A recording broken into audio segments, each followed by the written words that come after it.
Hello viewers, আসসালামু আলাইকুম। নিশ্চয়ই থাম্বনেল দেখে বুঝতে পেরেছেন আজকের রেসিপিটা কী হতে যাচ্ছে।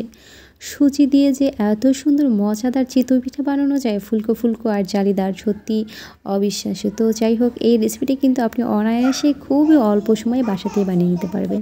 তো এর জন্য আমার লাগবে হচ্ছে 1 কাপ সুজি। আমি এখানে নিয়েছি 1 কাপ সুজি।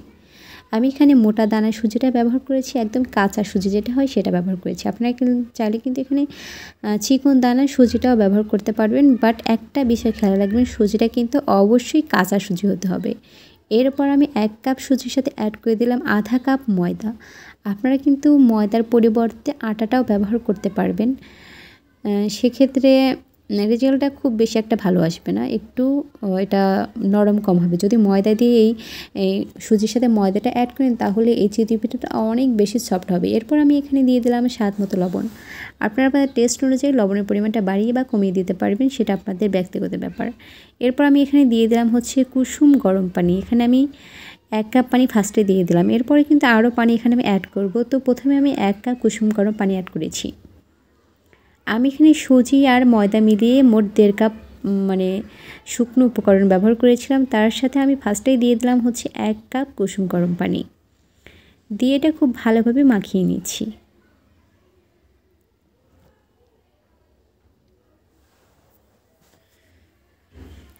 দেখে নিশ্চয়ই বুঝতে পারছেন এটা একদমই শক্ত হয়ে যায়নি, মোটামুটি নরম আছে আর কিছুটা শক্ত হয়ে গেছে। এরপর আমি আরও 1 কাপ কুসুম গরম পানি এখানে অ্যাড করে এটা আমি ব্লেন্ডারে ব্লেন্ড করে নেব। জাস্ট 3 মিনিটের মধ্যে এটা ব্লেন্ড করে নিলেই হবে।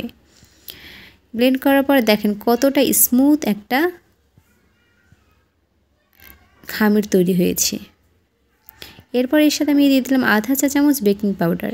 ব্যাস, এগুলাটা কিন্তু একদম খুব ভালোভাবে রেডি হয়ে গিয়েছে। এখন চুলায় আমি একটা কড়াই বসিয়ে দিয়েছি, যে কোনো কড়াই বসিয়ে দিলেই হবে। কড়াইটা আমি ফ্রি হিটে 10 মিনিটের মতো গরম করে নিয়েছিলাম। এরপর এর মধ্যে সেই ব্যাটারটি দিয়ে দিলাম।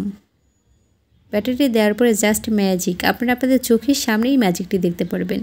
এটা 1 মিনিটও সময় লাগবে না, জাস্ট 45 সেকেন্ডের মতো সময় হলেই কিন্তু এই চিতই পিঠাটা একদম রেডি হয়ে যাবে। আর এই জালিদার চিতই পিঠাটা দেখতে যতটা না বেশি সুন্দর, খেতে কিন্তু অনেক বেশি ভালো লেগেছিল। আর এই ইউনিক রেসিপিটি কিন্তু সবার অনেক বেশি পছন্দ হবে। আমার বাসার সবাই তো অনেক বেশি পছন্দ করেছিল। একটু কাছ থেকে দেখিয়ে দিচ্ছি, দেখেন কতটা জালিদার হয়েছে এই পিঠাটি। দেখে বুঝতে পারছেন যে এটা কতটা জালিদার। আমি আরেকটা পিঠা ভেজে আপনাদেরকে দেখিয়ে দিচ্ছি আসলে কতটা সহজে এই পিঠাটি বানিয়ে নেওয়া যায়। তো দেখতে পাচ্ছেন আমি দিয়ে দিলাম, আর এরপর দেখেন এটা আসলে কোনো কিছুই করতে হবে না, জাস্ট আপনি গোলাটা একটু পারফেক্টভাবে তৈরি করে নিলেই হবে। আমি যে মেজারমেন্টে এই গোলাটা তৈরি করে নিয়েছি, আপনি যদি সেই মেজারমেন্টে A to Z ফলো করে এই পিঠাটি বানান, আমি গ্যারান্টি দিচ্ছি আপনিও আমার মধ্যে 100% সফল হবেন। ব্যাস, হয়ে গিয়েছে।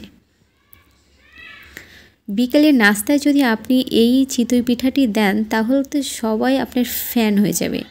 তো কেমন লেগেছে আজকের এই চিতই পিঠার রেসিপিটি তা অবশ্যই কমেন্টস করে জানাবেন। সবাই অনেক বেশি ভালো থাকবেন, সুস্থ থাকবেন।